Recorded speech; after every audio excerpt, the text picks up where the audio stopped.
Hello gorgeous people, what is going on? And welcome back to another video. In today's video, we're jumping back into the series Oakburn Opus. As a reminder, this is the series about a flutist that made the entire population of Oakburn vanish overnight. 1,000+ people just completely gone. No one knows where they went. And today, we're gonna cover the third episode of this series. Now, we have gone over this series before on my channel in a previous video, which will be linked in the description down below. I highly recommend you guys go watch that one first before you watch this one. But in case you did watch that video and it's been a while, I'm gonna give you guys a bit of a recap. In the first video, we learned about the incident that started all of this. One day in 1997, a flutist comes into town playing music. Everyone loves the music he plays from his flute, and they become obsessed with it. Eventually, the entire town is invited to come see his magnum opus, his best song yet, at Lake Oakburn. The entire town arrives and is excited to see, and we don't see what happens, but we get to hear what happens. And at first, everyone is celebrating before screaming in panic. And then it ends in silence. And we learn that all the people of Oakburn vanished, and police in neighboring towns have no idea where they went. All they have is evidence of this audio recording of the magnum opus and some notes made about the flutist by people in the homes of Oakburn residents. That's until 2003, when two people are suddenly murdered not too far from the town of Oakburn. Martha Astor comes to investigate the murders, and she meets the killer, John Doe, because he doesn't have a name. He tells her that one day he heard the flutist's melody and was taken over by it. He came across a house with two people inside and killed them because he was told to by the flutist. He then tells the investigator Martha that she is called to the lake by him, the flutist, and if she fails to go to the lake to meet him, she will drown too. We also learn in this video that the flutist's name is Marvpyas. And that's where we ended off last time at the end of Oakburn Opus 2. So today, we're going to cover episode 3, where Martha decides to answer Marvpyas' call and visit the lake. And what she discovers will truly turn this series upside down. So today we're going to react to the video, and then afterwards I will give you all my thoughts and explanations on what happened and my theories going forward. And as always guys, please be sure to go support the original creator of Oakburn Opus,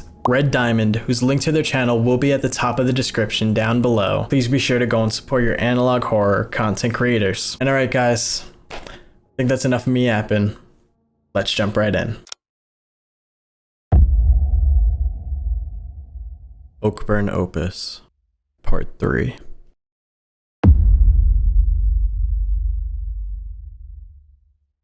Warning, this video contains flashing lights and images. Viewer discretion is advised. I'm excited for this one. Been waiting quite a minute. I know this actually came out like a month or so ago, but I want to give you guys time to go over it yourselves. And I did hear that Red Diamond was going on a bit of a hiatus before the part 4 came out, so I was like, we'll go over this in the meantime. But I'm very excited because I love Red Diamond's work.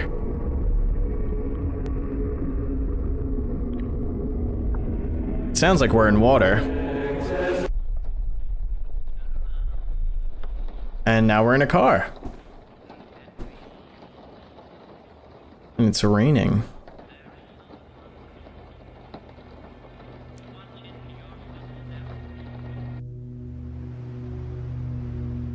The land remains still, accursed by a tragic silence for over 5 years.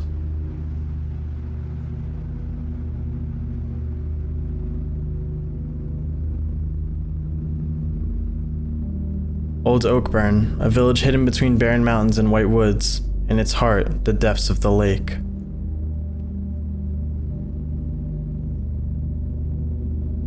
A single road connects the village to its neighbor town, Etosovic. After 5 years of neglect and decrepitude, it had become treacherous, overgrown with weeds and twigs, the path barely visible amidst the snow. There we go, we stumbled already. I'm here now, I am home. Today, into those dark depths I must venture and behold my secret, the very root of my curse. Whose perspective is this? Is this Martha's? These waters go much deeper.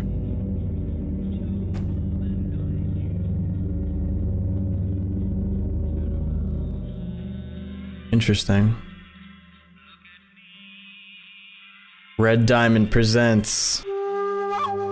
There it is. There's the melody.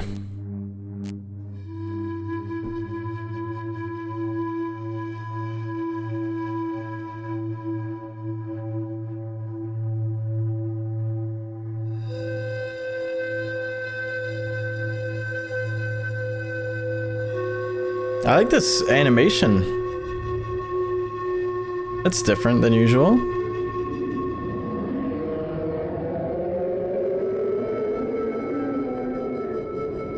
See the symbol there a little bit? Oakburn Opus 3.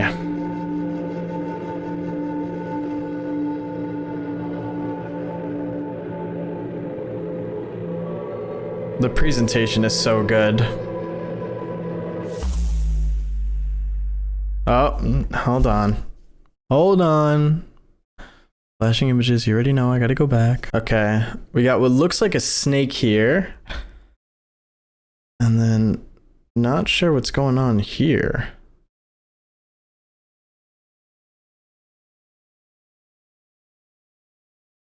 Okay.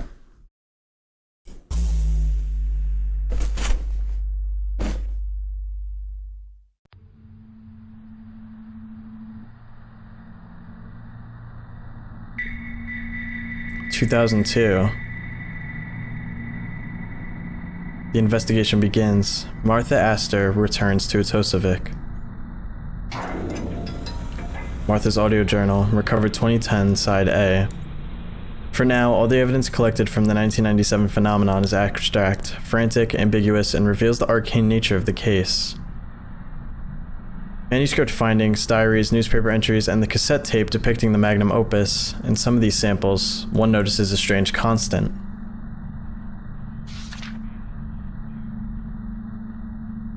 I believe to have found a promising clue, a line of investigation that will lead me to the truth. That's a pretty detailed image of him. Or perhaps condemn me to the most horrible perversity. A monolith raised in the woods that surround the lake. On its surface, etched is the oft-mentioned sigil, the sigil of Marvpyas.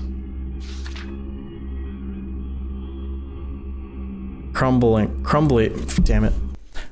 The text is moving a bit fast for me, so I may pause a few times. I just want to apologize for that in advance. Crumbly, covered in moss and stained with moisture, the stone, however, reveals a more intriguing nature when analyzed in depth.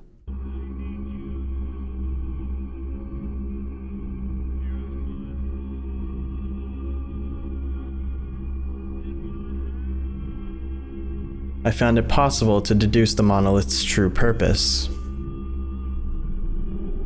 A tombstone.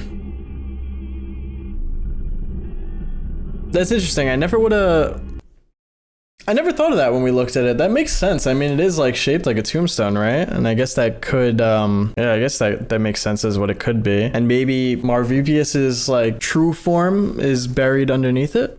Before the monolith, we are likely to find an entrance of the tomb.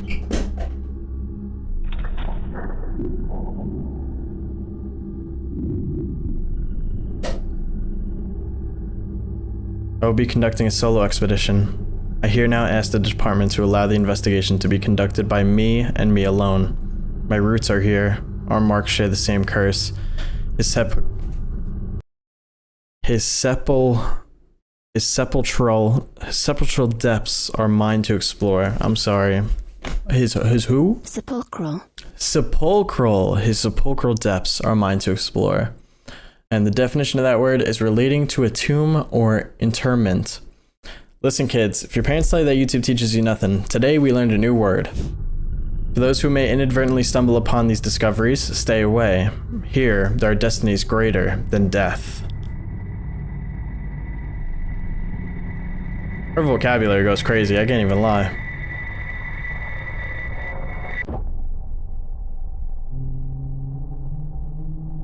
That was really cool.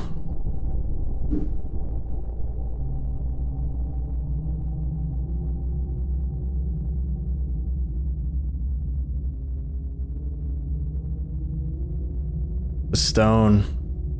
The tombstone.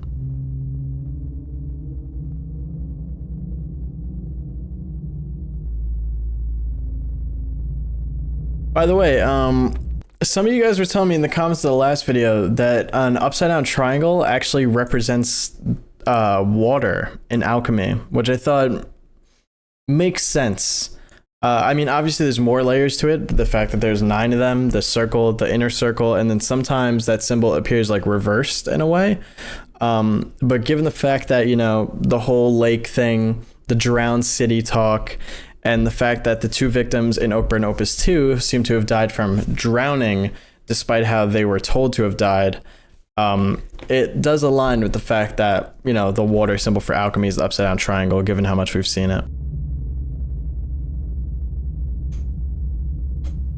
Oh. Well, that's convenient. There's just a hatch right next to it. Okay, so editing Marcus here. I'm not really too sure how this makes sense because this video said it takes place in 2002, which is a year before Oakburn Opus 2 happens. At the end of Oakburn Opus 2, Marvpyas tells Martha to come to the lake, and she's there right now, which is a year before he actually asks her. I still think my theories at the end of this are correct, but I just want to add that in just to make sure you guys remember that this takes place before Oakburn Opus 2, apparently.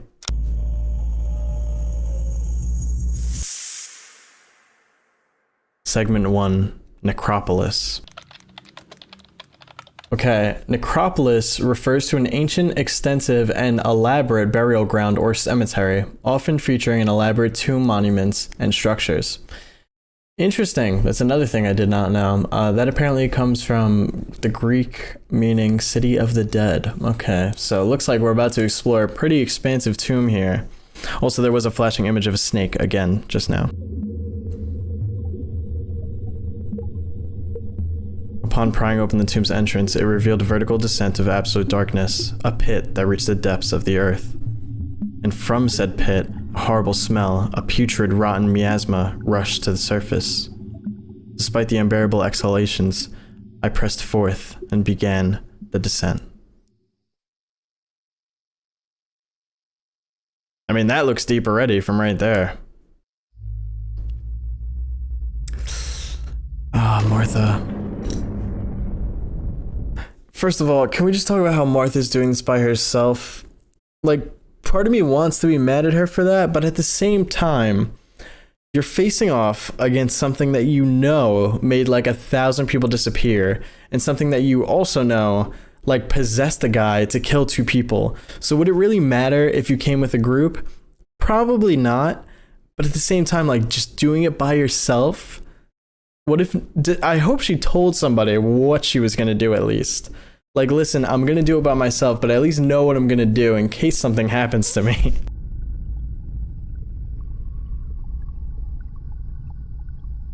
Could hear the sound of the water now.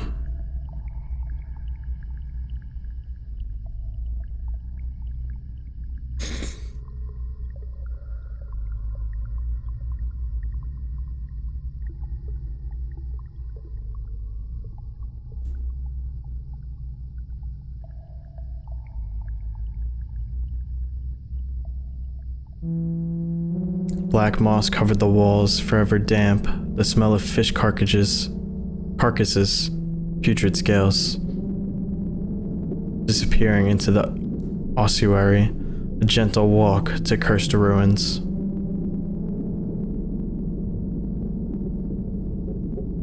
To meet what roamed the ancient grounds.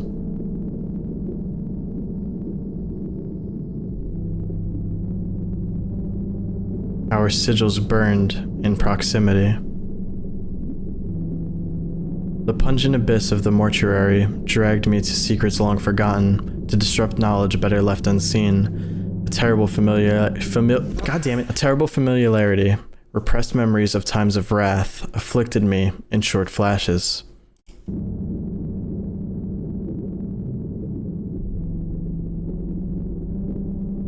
The terrible burden, the obsession, being dragged to things occult. Ethan. Was this how you felt? Oh, hold on. I need to see what that flashing image was. The snake again. The snake's eye. We're more zoomed in now. Okay, so when she refers to Ethan, obviously she's referring to her husband, or now dead husband, whatever you want to say happened to him, who was like entranced by the circle in the circles video. So that's why she's saying, is this how you felt? Because he was like pretty much locked in to thoughts of the circles. He had this like obsession where he couldn't get away from the idea. It's nice to hear her call back to him like that.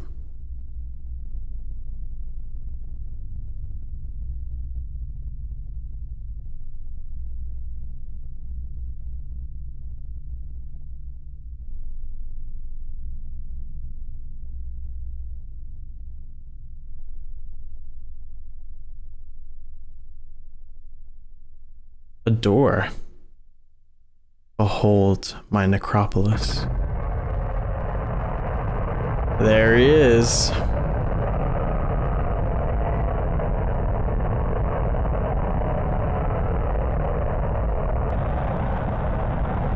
Well, I think it's... Oh, all the eyeballs, dude.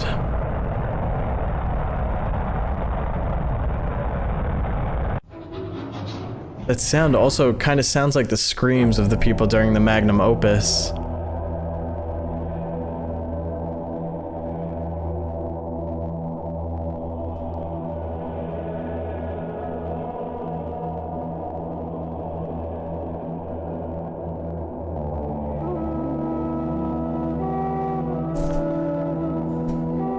Looks like a book.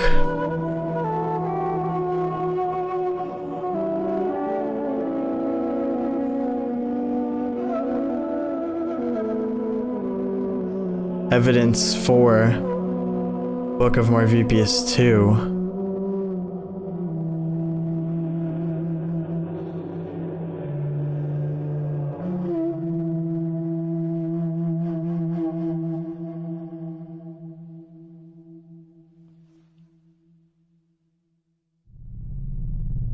Okay, we're diving into the book now, I'm guessing.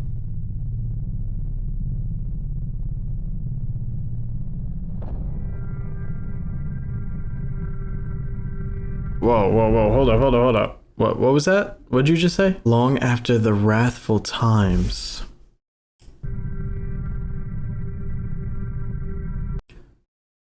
When the serpent's tongue no longer hissed, the drowned artist Marvpyas rises.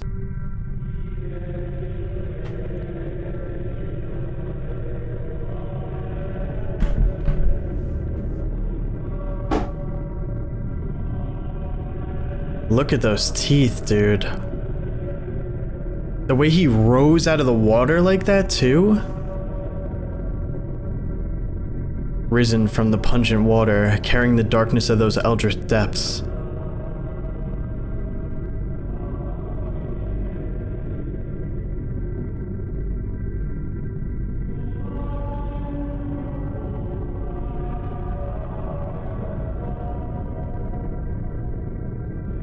A burning ember boils within the dark fire. Maligny, looks like? Servant to a certain viper's sin.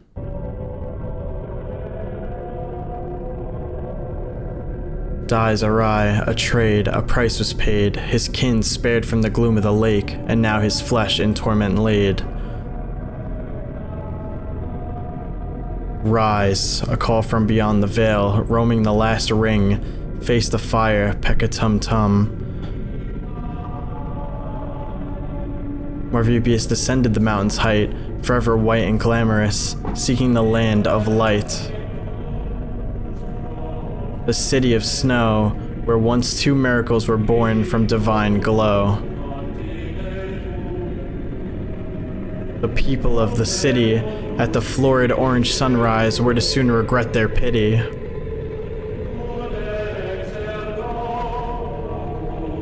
For the wind hid fangs, and the maw of the drowned city opened under his arcane chants.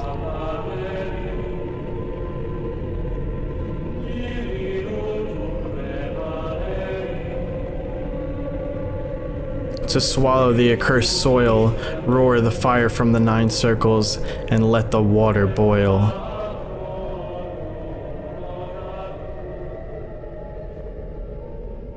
And he will drown them, ad tenebris, into the drowned city, the gloom of the lake, the forever breathing necropolis.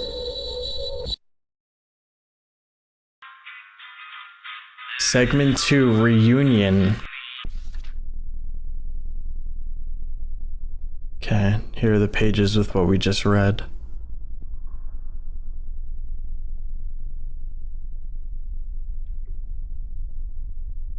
Martha. Will you behold me?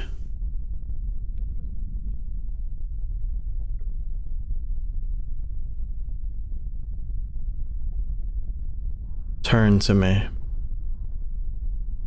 Thou shalt hear the serpent utter through thy brother's mouth.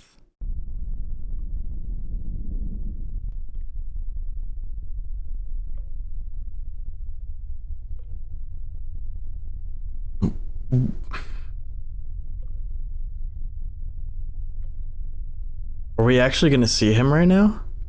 Like his true form, not just his silhouette or anything?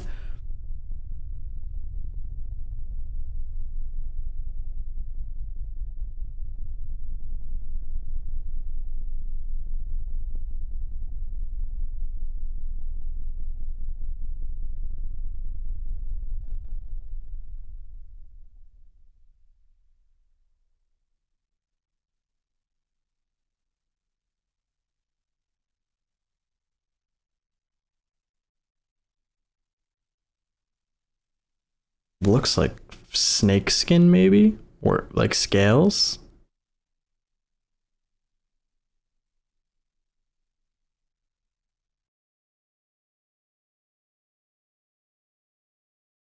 Is that a hand?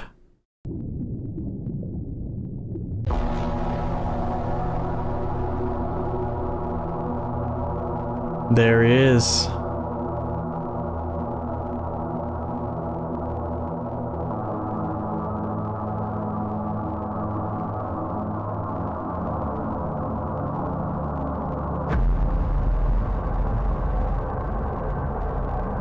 Whoa, it's the symbols in her eyes now.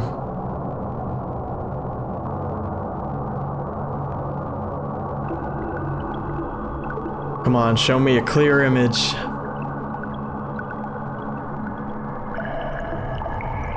Is that his head?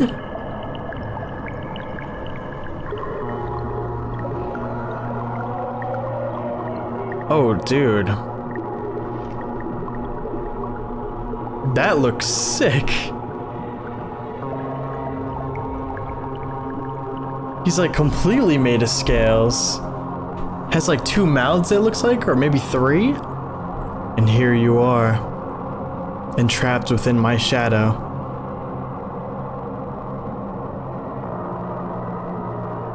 Fear not, contain your shivers, for there are horrors beyond my rot. Our bane, our sigils, our blood and roots are shared.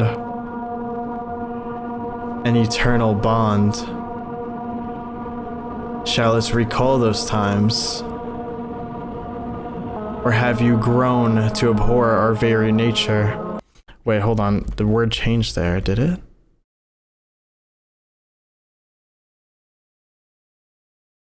Am I crazy? Oh, or have you grown to abhor your very nature, but then it changes to our very nature. Like earth itself. Those wrathful days as I held your lifeless corpse. When in the lake I communed with beings far beyond. I contested death itself, and welcomed a vile force to bathe this land in blasphemy. Damned me to those depths, to choke for eons.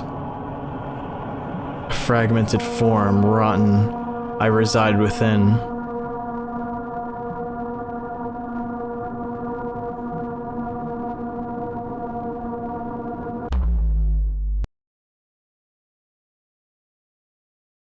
Yes, thou shalt hear the serpent utter through thy brother's mouth. Are they related? Because he's saying like how they're so connected. And my dead throat shall cast upon this earth the fires of 9 circles, to the land that plunged me into darkest pits, to blazing marble, to the drowned city so below, and those who skinned the lungs of mine will scream into the void for eons far beyond. The name of that beast, the beast that sung.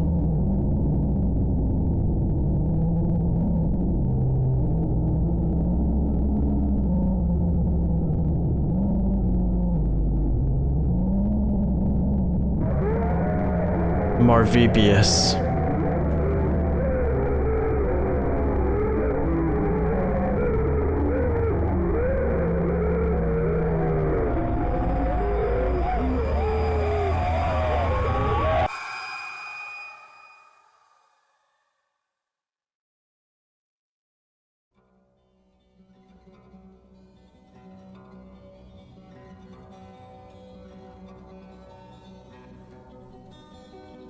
Okay, we'll go back to these in a second.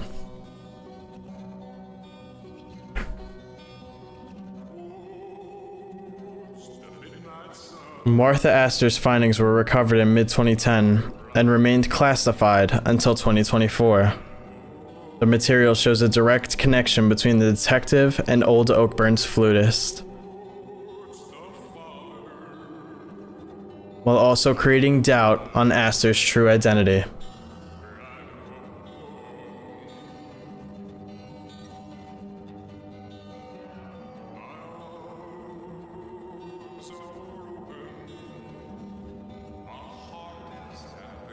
Oakburn Opus, Part 3. Created by REDDIAMOND.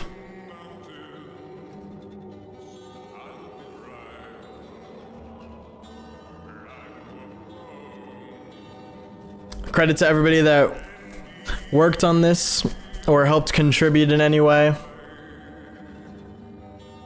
The search for old Oakburn's population continues. All right. There was a lot said in that video that I think brings significant depth to the story that's being told here, and way more of an understanding of what Marvpyas is doing and why. And I'm like in denial of this at the moment, just because I don't know. I'm like, I can't believe it. But I believe he's saying that he's Martha's brother. Let's go back to those images that flashed real quick. So first we have this, which says Martha Ludolph, 1852, with this symbol, and then Matthias Ludolph, 1852 to 1897. So first of all, this is the sigil that's on the tombstone that we've seen surrounding the flutist. It's that symbol. And then in the last video, we saw this symbol a few times, and I even said to you guys like how these symbols are almost complete opposites of each other. You know, 9 circles and a triangle in the middle. 1 circle, 9 triangles in the middle. Like they're oppositing each other. And now it's making it look like that Martha is related to Matthias, and Matthias might be Marvpyas, if I'm understanding this correctly. 1852 to 1897, but then Martha doesn't have a death date. So what is going on here? Clearly, I'm missing something here. And oh wait, here's this too. Oakburn dies awry, 1897. What does dies awry mean? I saw that a few times in what he said too. Dies awry means day of wrath or judgment day, 1897. So on judgment day in 1897 in Oakburn, Matthias dies, it looks like, but Martha is still alive. And maybe for whatever the judgment day was for, that's why Matthias gets revenge on Oakburn later on in, man, what year was it? In the 90s? When he makes all those people vanish. Maybe that was like a revenge for what happened on his judgment day. And then we get Martha's Etosovic Police Department ID, and then a picture of what looks like the flutist with a bunch of other people, and the symbols are separated here too. Give me a second, because I'm gonna go back and reread and re-listen to everything that was said to us throughout this entire video, because Martha says some really questionable and weird stuff at the beginning of this video too, but I didn't bring it up because I was like, I'm gonna let them cook here because maybe it'll make sense later. But now, because in the beginning, right, she says, today into those dark depths I must venture and behold my secret, the very root of my curse, which is kind of like, all right, maybe she's referring to like that she has to solve this case, that it's a curse, but it seems that she's referring to herself a lot. And then obviously we get this reveal that there's a connection between the two of them. So let me go back, let me analyze everything he said, everything that was written in the book, and I'll come back to you with my overall explanation for everything. Okay, so as you can see by how I look, I have a different shirt. I've actually showered and eaten, and it's been hours since I recorded this previous segment. And that's because it took me a while to just go line by line in everything that we read in this video to fully understand what was happening. And I think I figured out and understand everything that has been told to us. And I might even have a theory to go along with it. Also, I wrote this big explanation, so I like had my thoughts in order. So if I ever look at the screen right here, that's why. So in this video, we follow Martha as she travels to the drowned city where Marvpyas is, aka Lake Oakburn, where all the people vanished. If you remember, at the end of Oakburn Opus 2, Marvpyas tells the guy that he basically possesses to tell Martha to accept his invite to the drowned city or else she will drown too. So she doesn't really have a choice. She's got to go. So she does. And when she's there, she realizes that that stone that we've seen in the last two videos is actually a tombstone. And under that tombstone is the necropolis, which is basically a giant tomb. And when she's exploring, she starts to talk about how things are feeling familiar. You may remember in the beginning of the video, she says a lot of weird things. And I didn't really think it made sense, but I was like, let me let them cook because it probably will make sense later. And after watching the entire thing, it does. So she says, our sigils burned in proximity. The pungent abyss dragged me to secrets long forgotten, to disrupt knowledge better left unseen. A terrible familiarity, repressed memories of times of wrath, afflicted me in short flashes. Now, what I think this means is that she's gaining memory back of these maybe traumatic events that she either forgot or was forced to forget at some point, and these memories are tied to Marvpyas. She then comes across the Book of Marvpyas, which pretty much explains from his perspective what happened to all the people that went missing. In the book, we're told that long after the wrathful times, when the serpent's tongue no longer hissed, Marvpyas rises, and an ember burns within. He's told he needs to rise from the dead and face his sin. So he comes down the mountain, goes to Oakburn, and sends them all to hell, the drowned city. It does say more than that, but that's like the shortened version of it. Martha then sees Marvpyas, and we get our first like full view of him, and he actually does look pretty sick. But he reveals that they're brother and sister, and they are connected by blood. What? How does that even make sense? She investigates a case of 2 people being murdered and 1,000+ people going missing, and she finds out that the creature doing it is actually related to her. Now, yes, that's 100% correct, and that's because Martha isn't who we thought she was. Now, I pray with you to follow me here, because this information that I'm about to tell back to you is a combination of the Book of Marvpyas and then what he tells her after the book is read. So I'm going to tell you the story of Martha and Matthias according to how I understand what was shown to us in this video. It's revealed at the end that Martha was actually born in 1852, and we see a sigil along with her name. We then see the same thing for Matthias, who was also born in 1852, but he died on 1897. We also see that Oakburn Dies Awry happens in 1897. Now, Dies Awry is seen a few times in this video, and when I looked it up, it means Day of Wrath or Day of Judgment. Now, if we go back to the Book of Marvpyas, we could figure a lot of this out. In the book, it says, on Dies Awry, a trade,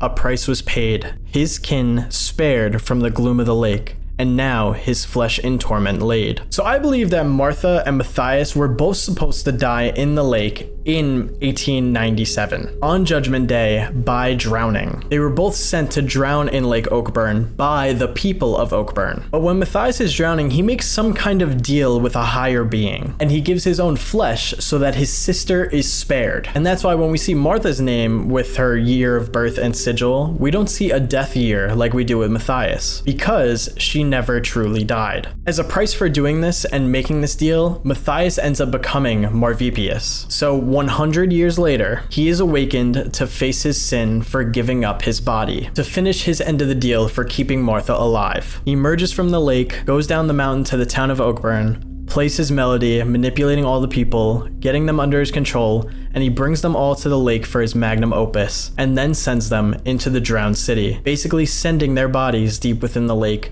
just like the people of Oakburn did to him 100 years prior. Another thing is, what higher being did Marvpyas make this deal with? Well, I think it's some kind of serpent / snake, demon, or god. In the book, it says, Marvpyas is a servant to a certain viper's sin. And later, Marvpyas says, thou shalt hear the serpent utter through thy brother's mouth. And I think that's because Marvpyas isn't Marvpyas fully. It's Marvpyas' body now being mixed with this demon thing. And I think the reason that the demon took Marvpyas' offer to take his body and keep Martha alive is because he wanted to use Marvpyas' body to take control of it, to have more of like materialistic form so that he could bring more people to the drowned city. Like, okay, Marvpyas, I won't bring you into the drowned city because you're drowning in this lake, but 100 years from now, you are going to get the entire town to come into the drowned city because I'm going to use your body to do it. And another few things that I'm not 100% sure on, but I'm just trying to, maybe find a reason as to why these things have happened is, one, why were Marvpyas and Martha going to die in 1897? Like, why were they going to drown in the lake on Judgment Day? I'm not 100% sure on this, but if it is true that the people of Oakburn did this to them, like they were drowning them in the lake, maybe that's because they knew that they were into like magic and witchcraft and things like that. The reason why I think that is because they both have sigils that represent them. Martha has that one symbol with a triangle in the 9 circles, and then Marvpyas has the circle with the 9 triangles inside of it. And that is like, sigils have to do with magic. And there are a few points where Martha makes references to the arcane and speaks about the arcane as if she knows about it. So, in olden times, and it's usually before like the 1800s, I believe it's mostly the 1700s that the whole witchcraft thing was going on.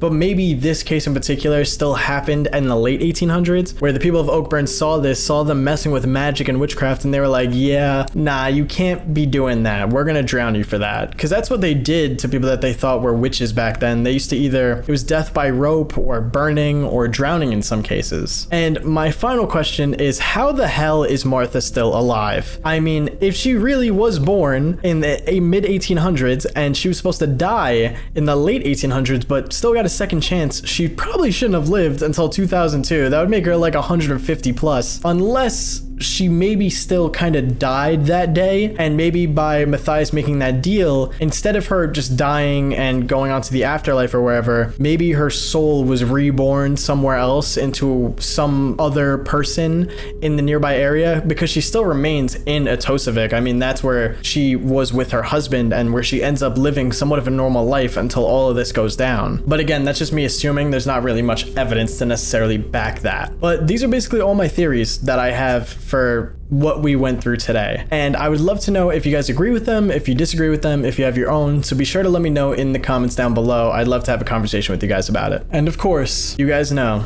none of these videos could have happened without Red Diamond, whose link to the channel will be at the top of the description down below. Please be sure to go and support your analog horror content creators. If we could get Red Diamond to 20,000 subscribers, I would be extremely happy with that. I need you guys to understand that you don't get videos like this from me unless we continue to support these creators in what they do so that they can release more and more videos. Especially Red Diamond, who I think is severely underrated on YouTube in general. Their videos need so many more views and so much more love because I think they have such cool ideas, original ideas, and just the way that they present everything is presented in a very, very cool way. So like I said, go to the link to their channel in the description down below. Go watch their videos, go check out their new releases, because I'm not always going to go over their new videos right when they come out. That's why I waited a bit for Oakburn Opus 3 after it came out to go over it. So please go support your analog horror content creators. And alright guys, that's going to be it for today. So if you enjoyed this video, please don't forget to drop a like on it. And if you're new here, please don't forget to subscribe. We're trying to hit 1 million subscribers before the end of the year. And I hope you guys have a great rest of your week, and I'll see you guys in the next one. Also, be sure to check out the second channel. The link will be somewhere on screen right now, so be sure to check that out too. And alright guys, peace.